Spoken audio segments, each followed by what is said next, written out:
할렐루야. 오늘도 수요 저녁 예배 가운데 오신 성도님들을 주님의 이름으로 환영하고 축복합니다. 우리 옆 사람과 이렇게 인사했으면 좋겠습니다. 오늘도 잘 오셨습니다. 네. 오늘은 여러분들과 함께 무엇으로부터 회복되어야 하는가, 무엇으로부터 회복되어야 하는가라는 말씀의 제목을 가지고 함께 은혜를 나누도록 하겠습니다. 여러분, 회복이라는 단어를 들으면 무엇이 가장 먼저 떠오르시나요? 떨어진 주식? 아니면 불안한 체중? 아니면 트러블난 피부? 네, 우리는 이러한 회복이라는 단어를 생각하면 건강, 경제, 깨어진 관계 등 삶의 많은 영역들을 떠올리곤 합니다. 그 이유는 우리는 삶의 모든 영역에서 알게 모르게 무언가를 잃어버리거나 손상시키며 살아가기 때문입니다. 누군가는 건강을 잃기도 하고 또 누군가는 순수했던 열정을 잃어버리기도 합니다. 심지어는 죄로 인해 하나님과 친밀한 관계가 멀어져 하나님을 잃어버리는 이들도 있습니다. 여러분, 잃어버린다는 것은 단순히 아쉬움을 넘어 깊은 슬픔과 상실입니다. 더 나아가 때로는 그것이 우리를 무기력하게 만들기까지 합니다. 사랑하는 성도 여러분, 그렇다면 여러분들에게 묻고 싶습니다. 여러분들은 현재 삶에서 무엇을 잃어버리고 무엇이 손상되어 어떠한 회복을 갈망하며 살아가고 계십니까? 특별히 여기 청년들이 많이 있는데요. 제자훈련을 하고 있는 청년들이 있죠. 여러분들은 제자훈련을 하면서 어떠한 것을 회복되기를 원하십니까? 그리고 그것을 회복하고자 여러분들은 어떠한 노력을 하고 계십니까? 우리는 그리스도인으로서 어떠한 상실감을 느끼거나 문제가 생길 때면 그것을 믿음 안에서 회복하고자 노력합니다. 그리고 그 소망의 마음을 신앙생활의 열심으로 표현하곤 하죠. 예를 들어 가정의 문제 또는 직장의 문제가 생기게 되면 우리는 그 문제에 대한 회복을 위해 보다 열심히 예배 가운데 나와 하나님 앞에 간구합니다. 또한 취준생들은 경제적 회복을 위해 취업 시즌이 되면 다양한 방법으로 작정 기도를 하기 시작합니다. 뿐만 아니라 하나님이 주시는 축복이라는 명목하에 많은 신앙인들이 자신의 결핍을 채우기 위해 다방면으로 하나님께 간구하고 또 하나님을 섬기고 있습니다. 그것이 저와 여러분들의 신앙의 모습입니다. 그런데 여러분, 이렇게 열심히 노력하고 신앙의 열심을 다 했음에도 불구하고 여전히 우리 내면에 채워지지 않는 결핍과 가시지 않는 슬픔이 남아있는 듯한 느낌을 받아본 적은 없으십니까? 문제는 다 해결된 것 같은데 여전히 마음 한구석이 공허하거나 신앙생활은 아무리 열심히 하는데도 참된 기쁨과 평안이 찾아오지 않고 반복되는 무기력함에 갇혀있는 듯한 경험을 느껴보신 적은 없으십니까? 세상 사람들은 흔히 복권 당첨을 인생의 회복의 기회이자 축복이라고 좋아합니다. 맞습니다. 저도 상상만 해도 좋습니다. 하지만 여러분, 복권 당첨자들의 삶을 다룬 기사들을 보면 충격적인 통계를 볼 수 있습니다.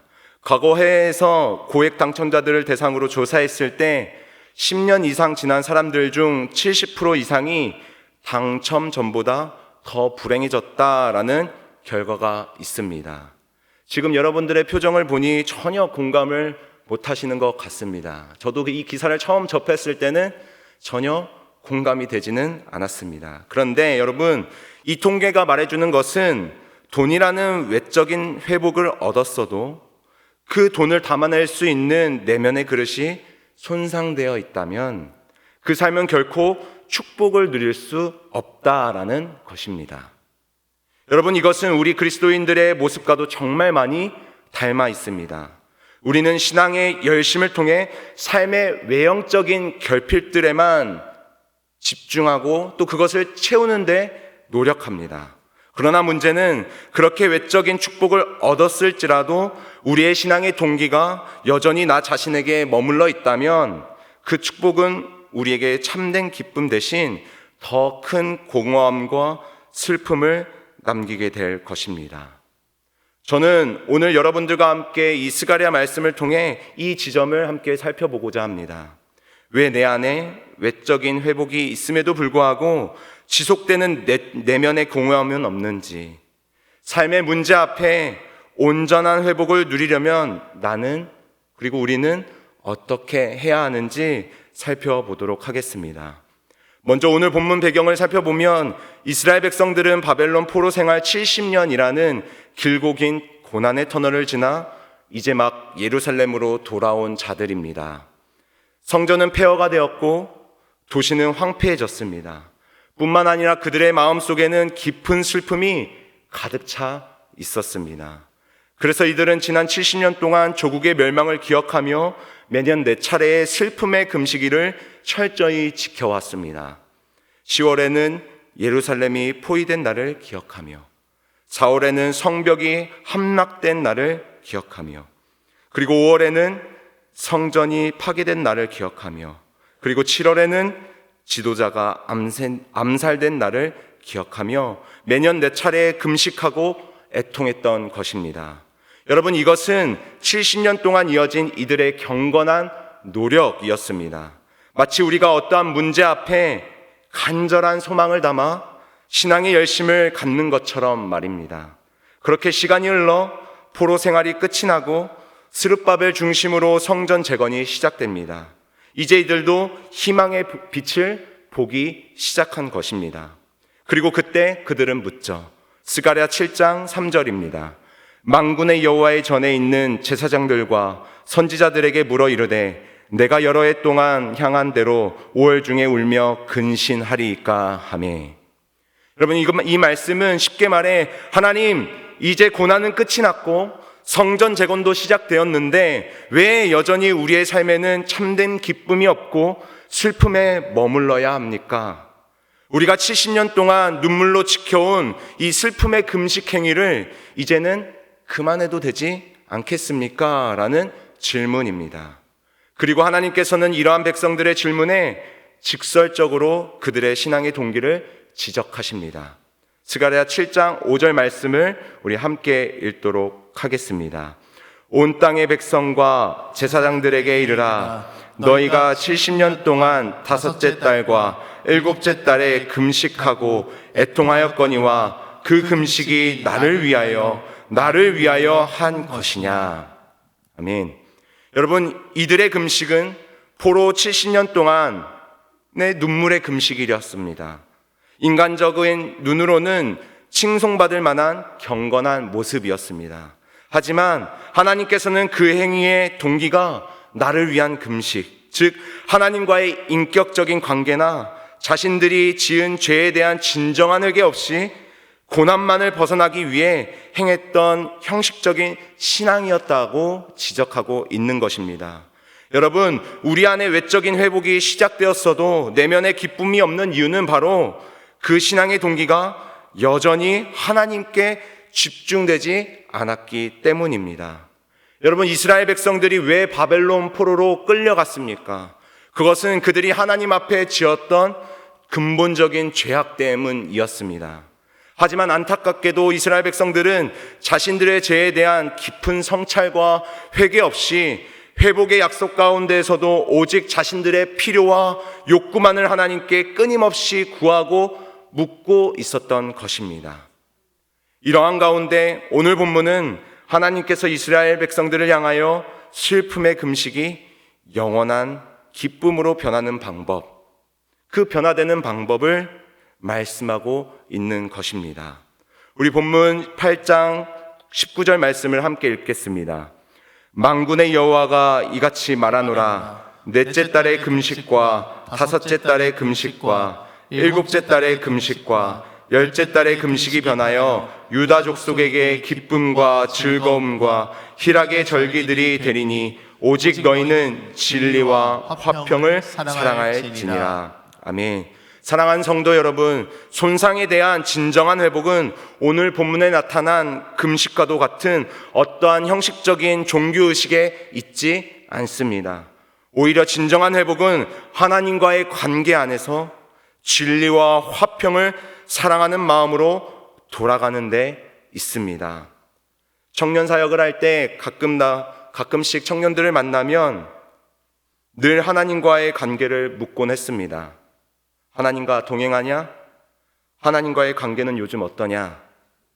청년들이 취업 문제를 가지고 올 때에도, 어떠한 누군가의 관계의 문제를 가져올 때에도, 또 가정의 문제, 심지어는 생명을 다루는 고민들을 가지고 올 때에도 다른 답변보다도 하나님과의 요즘 관계는 어떠하냐라는 질문을 종종 했습니다.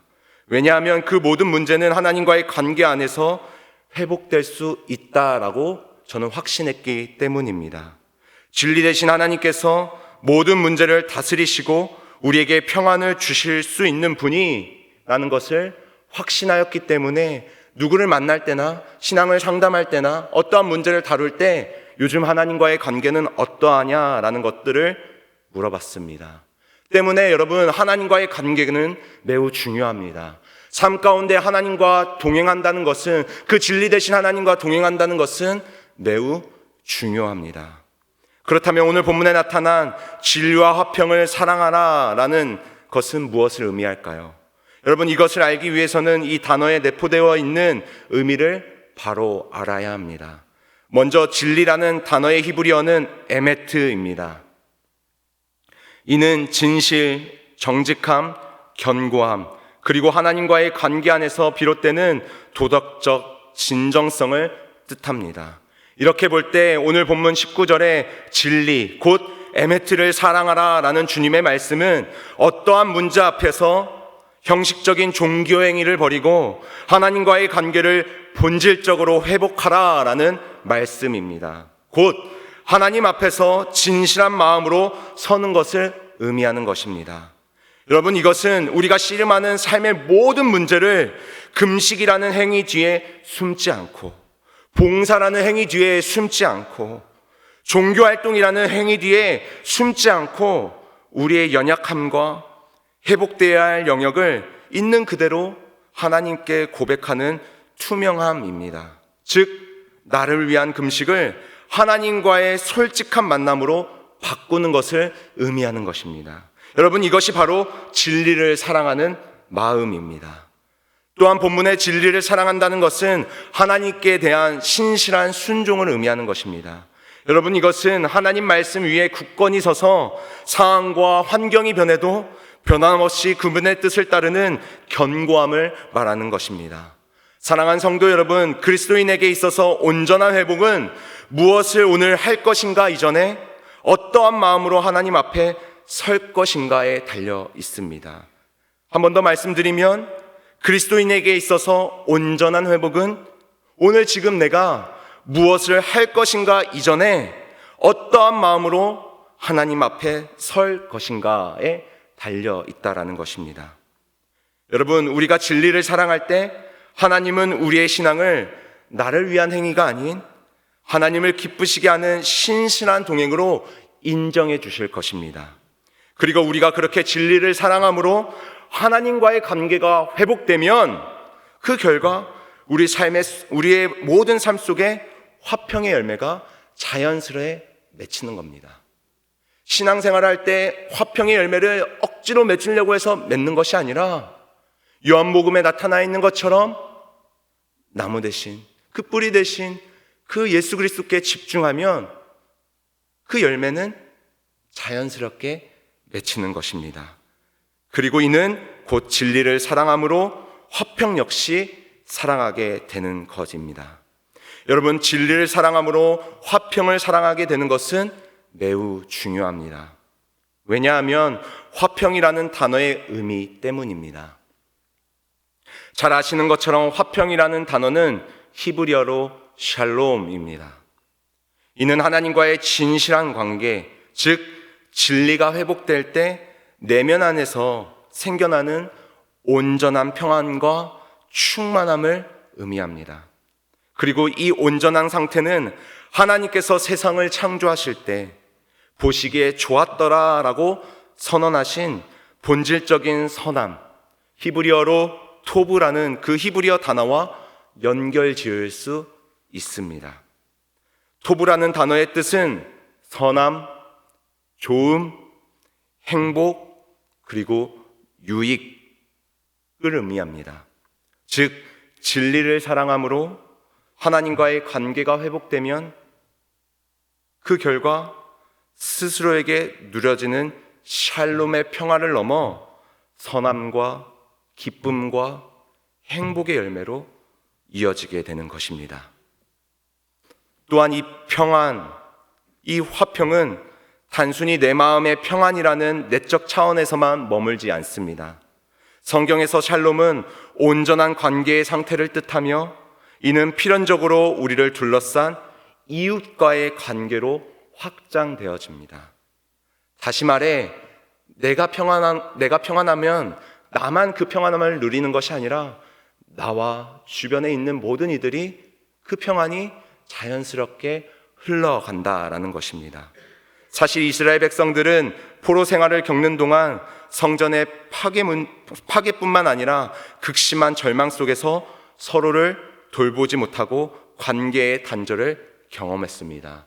하나님과의 관계, 그리고 이웃과의 관계가 단절되었던 것이죠. 하나님께서는 이미 스가랴 7장 9절에서 10절의 말씀을 통해 너희는 진실한 재판을 행하며 서로 인애와 긍휼을 베풀며 이웃해하기를 도모하지 말라라고 말씀하셨습니다. 하나님을 위한 형식적인 금식은 했지만 정작 그들 안에 함께 고통받는 이웃에게는 진실과 사랑을 베풀지 않았던 그들의 모습이 바로 기쁨이 없는 슬픔의 근원이었던 것입니다. 여러분, 진정한 샬롬은 하나님과의 관계가 회복되고 그 회복된 마음으로 이웃을 대할 때 비로소 완성됩니다. 사랑하는 성도 여러분, 말씀을 정리하겠습니다.